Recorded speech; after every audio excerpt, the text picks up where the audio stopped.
I'm Sarah Wilson and you're listening to the Roots and All podcast. I'm here to help you get growing. Join me as I explore everything plant related both indoors and out and provide the information you need to create your perfect green environment. Hello and welcome to this week's episode of the podcast. I came across this week's guest, Ricky Whelan, on Twitter when I saw mention that a talk he was giving on the secret life of crows had been cancelled. As a lifelong lover of crows myself, I thought it would be great if Ricky could still share some of his findings and if I could also find out a bit more about these birds in general, but also in a garden context. So if you're intrigued to find out how corvids organise their societies, how they communicate, about their love lives and about the good and the not so good things they do in the garden, join us as we put an eye to the keyhole and spy on the secret life of crows. I started out asking Ricky what led him to study this complex and fascinating group of birds.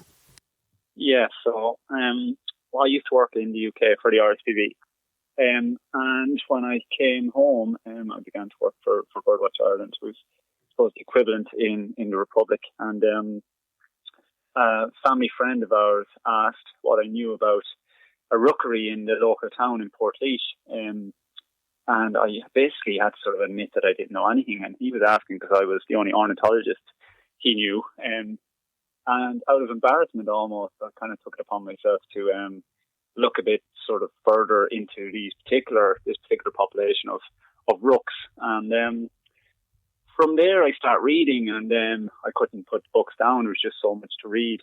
And I started off with rooks and then led me into magpies and jays and the other corvids. So I just started picking it up, and instead of it just a waste not to do something about it. So I put a talk together, and we sort of have toured it. It's been very popular here in Ireland. People are fascinated with rooks and crows. There's an awful lot of folklore and sort of folk tales and various things about them. So they lend themselves well to a good entertaining talk. So I've been doing that around the place for the last couple of years.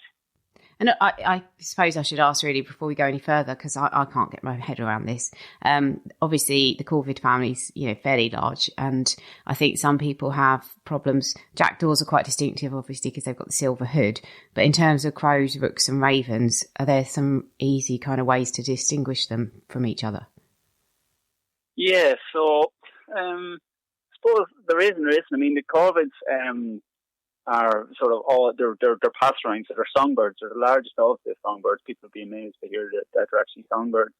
There's 120 species worldwide, and there's 40 species of corvids, which is sort of the true crows. So jackdaws, jackdaws, rooks, ravens, those sort of ones, the big black ones, I guess. So I mean, a raven is massive, and they're quite guttural in tone, and they've got a really, really sort of strong, stout beak or bill, and they're really, really large, and you rarely see them in more than one or two birds together. Then rooks are the ones sort of people be familiar with in their towns and in the countryside in huge, huge numbers. They're the ones that form rookeries and big winter roosts. And then jackdaws are little guys you see in sort of Tesco's car park and on roofs and nests and chimneys. Quite handsome, much smaller, with little blue-grey eye, and they're quite a handsome bird. So they're kind of the three most common. People will be obviously familiar with the magpie.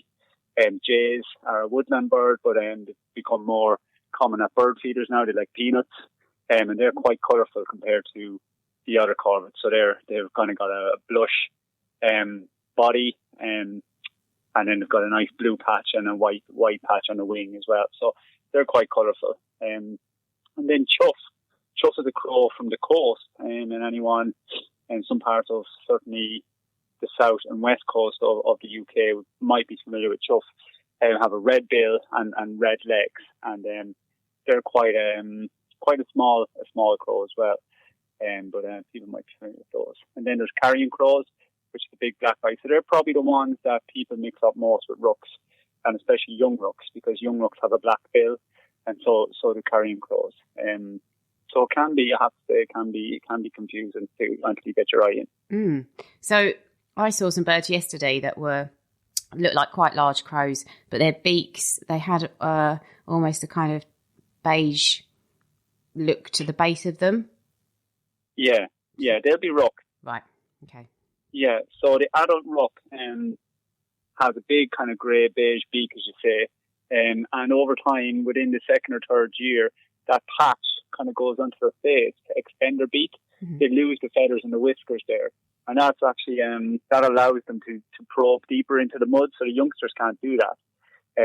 But it allows them to probe deeper for leather jackets, which is the cranefly larvae, which gardeners will be very familiar with. They like those, and that's what they're after. Okay.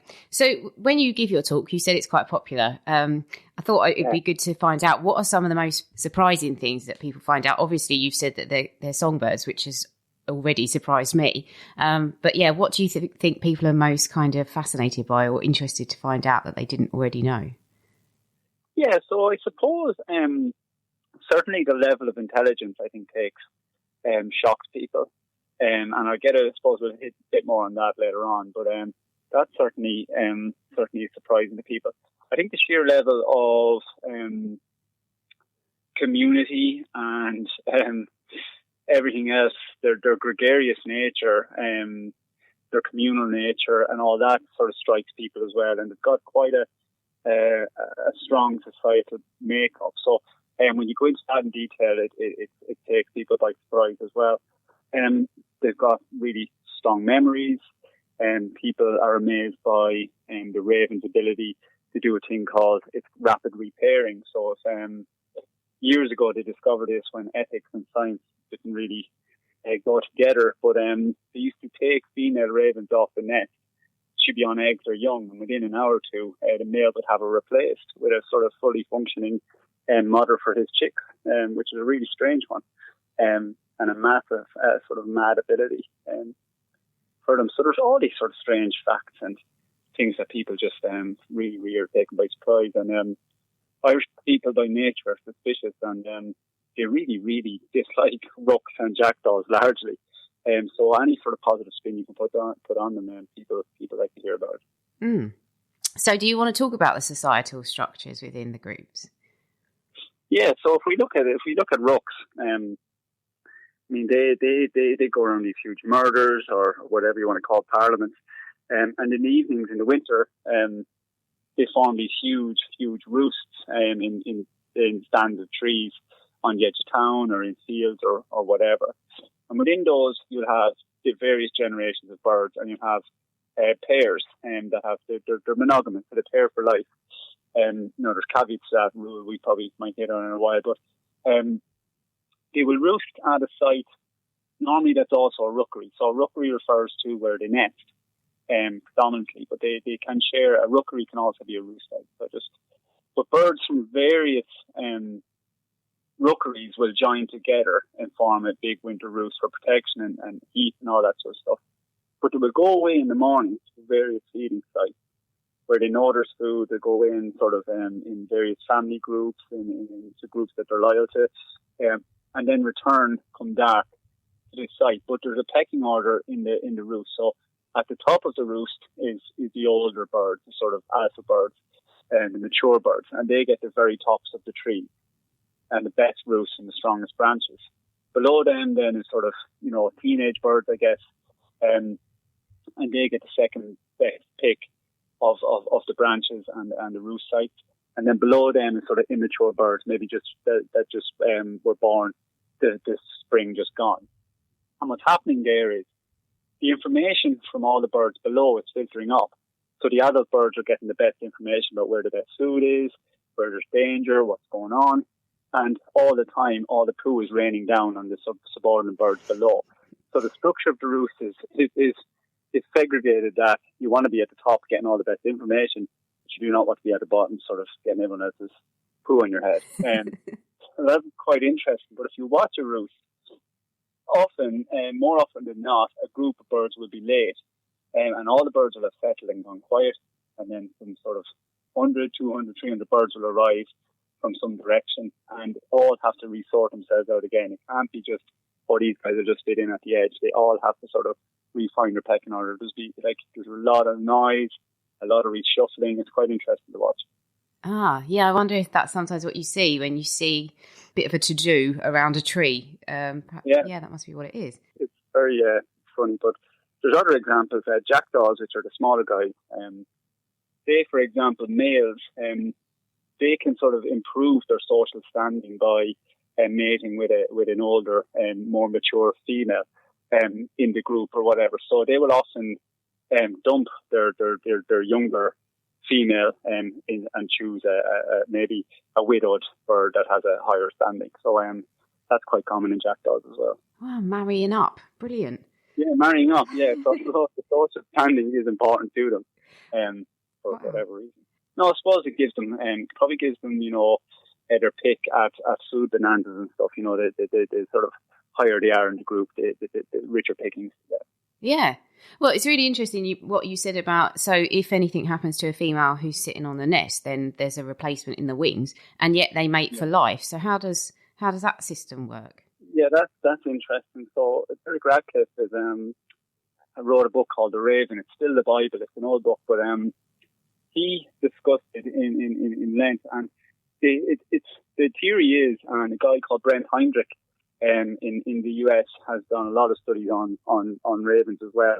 His books are very entertaining, but I suppose the format is that they kind of, in their teenage years, before they're mature enough to breed, ravens have kind of, they're eyeing up their future partner, if you like, but also apparently they're eyeing up a sort of a fallback guy or girl, in case they get let down somewhere along the way. So apparently there's a small group of replacements that they can call on at any time if needed. Now, it's quite strange because the other question is, what if she is paired up in the meantime? How has he found her? Are they just knocking around? It's a really, really, really, really crazy sort of adaptation. But I don't know if anyone's fully sure how it's done. No, because they're kind of redundant for the majority of the time, presumably. Yeah. And I suppose these days, ethically, you can't really, back in the 40s, 50s, we're just doing everything. They were posting seabirds to other parts of the world that they shouldn't have been to see if they could make their way home, and lifting ravens off nests and all this sort of stuff. They're all protected now, so it's a different sort of scientific landscape now. Yeah. So you were sort of talking about how clever they are, and I think anyone who's had a few in their garden will probably know they are pretty intelligent, but just how intelligent are they? Yeah, so there's various clues that suggest when animals are features that animals, I suppose, show when they're quite intelligent. And one is adaptability. So crows are very adaptable, and it's one of the reasons why there's superabundance of rooks and jackdaws and carrying crows and things in the wider countryside, because they've adapted to humans and to what we've done to the landscape and to modern agriculture, where a lot of other birds and people will be well aware of this, are suffering because of sort of intensification of our landscape. But they've adapted quite well, so that's a sort of nod to their intelligence. Also, birds that play, or animals that find time to play, that's quite a sort of a suggestion of intelligence. Because if you've got your life so sorted out that you can be sort of socializing and doing what you like all the time, it's a good suggestion that you're successful and you've got your wits about you or whatever. Caching food is another one, so they cache an awful lot of food, which means hide it for later, and that takes a certain amount of intelligence to refine that food. They learn, and they can learn how to do things. They can recognize faces, and I'll give you a good example of an experiment in a second. And then they communicate. So any birds that they can even mimic speech. So that's another one. Dolphins do that. The great apes do that and stuff. So they share certain features with animals that we are very familiar with being intelligent. And of course, they're also they show empathy as well to each other, and that's another thing that humans thought for years we were the only ones sort of able to show empathy or to understand empathy. So they do. They are empathetic to other crows, which is interesting. Yeah, that is interesting. And I used to put food out for a cat. We had a sort of semi-feral cat that used to come to a place where I worked, and I would call the cat, and then I suddenly twigged that every time I called the cat for food, this crow would show up. So it had learned that I would come along in the morning and learnt the cat's name and would fly over. So learn the routine, learn the cat's name. Yeah, they're obviously very clever on that front. But you also hear them, if you're outside, you hear them in trees. And sometimes they make the most bizarre sounds. There's kind of sounds that sound a bit like monkeys. There's a whole repertoire of kind of songs and sounds. Do they communicate in a language to each other? Yeah, they do, and all birds do, but they have a kind of sophisticated repertoire, I suppose, of phrases or words or whatever you want to call them, and like a lot of species would. But also they're great mimics, so they can, and especially, people be familiar with the starling making sort of car alarm noises and all that. But crows, rooks can make an awful lot of different sounds. I've heard them doing seagull, I've heard them doing dog, all sort of strange calls. So on top of a very deep repertoire of phrases that they use for daily sort of stuff, they have an awful lot of stuff they're just thrown in there probably for fun, and just to sort of rattle off these phrases. Like you might be singing to yourself in the kitchen while you're cooking your dinner or whatever. It's sort of a similar thing. But they would have they'd have, what would you say, they'll have communication calls whilst they're flying, to make sure they're all heading in the same direction, they're all on the same page.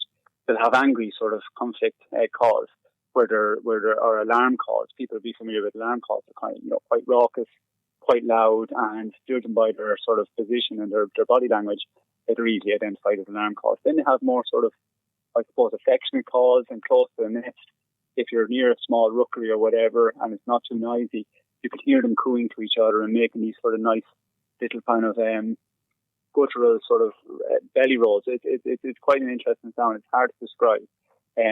But no, if people Google it, they'll find various things on it. It's quite interesting. I wonder if that's the one that I'm hearing that sounds a bit sort of, it's like like you say, it's really hard to describe. It's like, I suppose, a kind of loud grasshoppery noise. It's there's so many, and even I know, so like wrens, for example, are well documented as having accents from across sort of part of countries and continents and stuff. So no doubt the rooks here in sort of the middle of Ireland sound a bit different than the rooks over with you in Sussex. So it's it's really amazing. That is amazing. Yeah.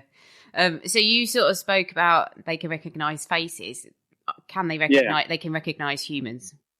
Yeah, there's a really, really interesting study in the University of Washington. A guy called John Martha, who has a pile of books as well. If people want to read up on him, you get them pretty cheap on Amazon paperbacks. But he had an experiment to see if the crows, they're American crows, quite similar to our rooks, I suppose, or probably closer to carrion crows. They nest on the campus. So what they did was they walked around the campus to see if the crows fed them any bit of heat. They didn't. So then the next day they put on a mask of Vice President Dick Cheney and a caveman, and they walked around campus, and again the crows ignored them. The third day they put on the caveman mask, and they caught some of the birds at the nests, and they tagged them so they knew which birds they had sort of been in contact with. They put colour rings on their legs so they could identify them. On the fourth day, they walked around again with both masks, and the birds absolutely scalded the caveman, having been caught by him the day previous. So this went on first for days, then for months, and then for years. And it actually carried on for up to 4 generations of new birds. Birds that weren't even born at the time were still afraid when they seen the caveman mask. So they were not only able to recognise the face, those birds were passing on generationally the information that this guy's a bad guy, watch out for him. Wow, that's amazing. Yeah, so it's, I think many species, it depends. Things become trendy in science. Back during World War II, World War One, pigeons were really well studied because they were carrying a lot of messages over the sort of front line and stuff.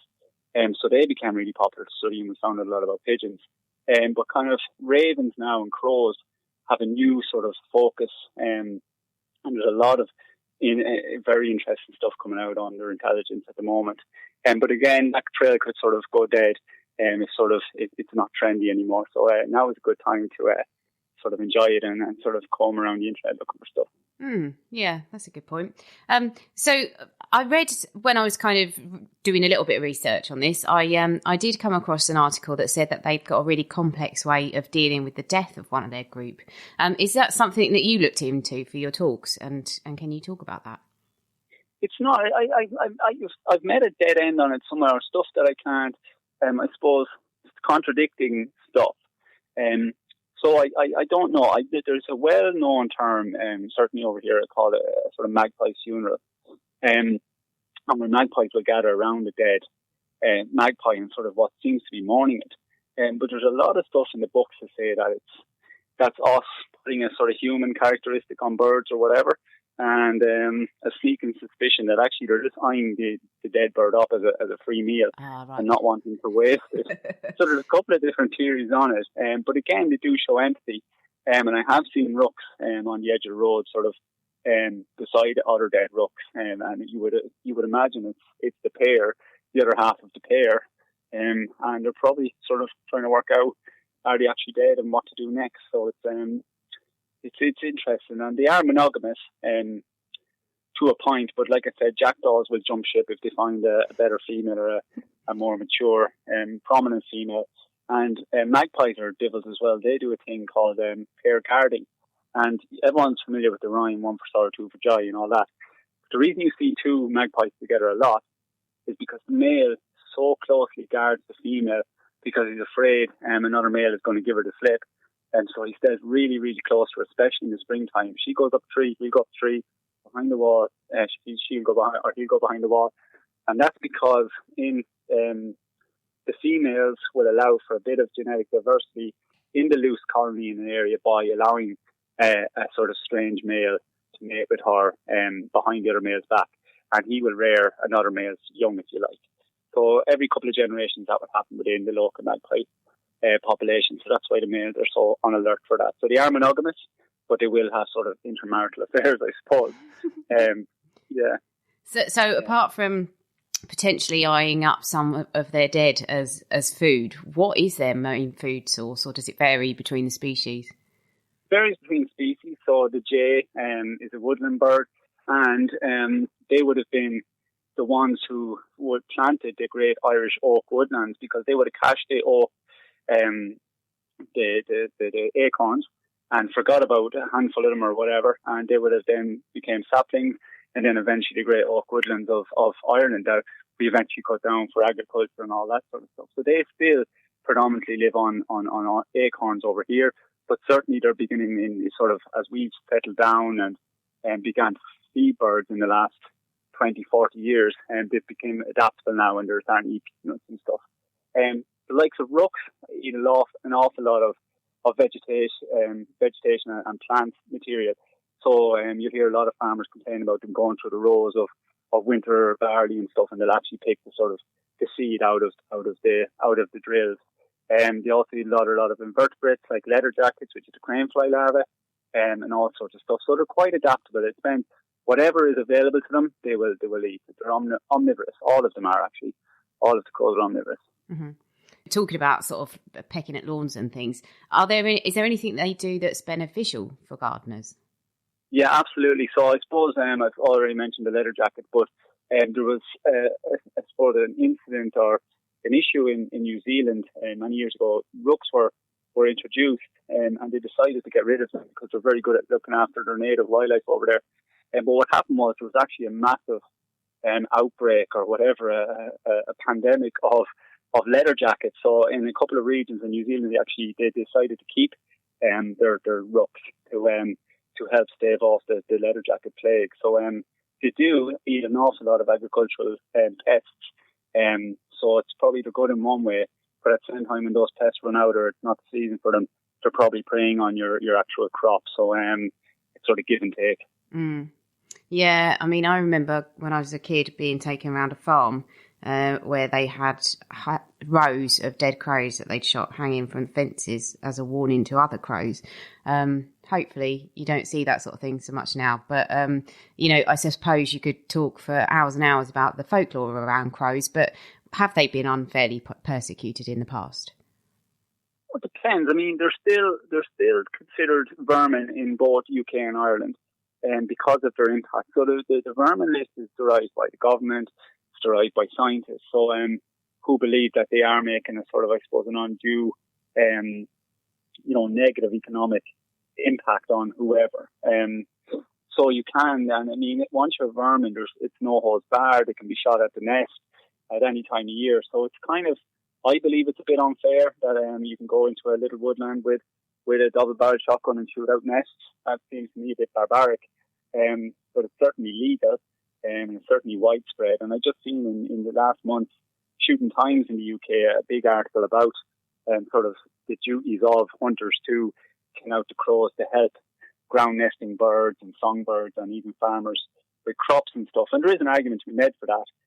Rooks do love eggs and young of other birds, as do magpies and stuff. So I suppose it really, I suppose I'm sitting on the fence here.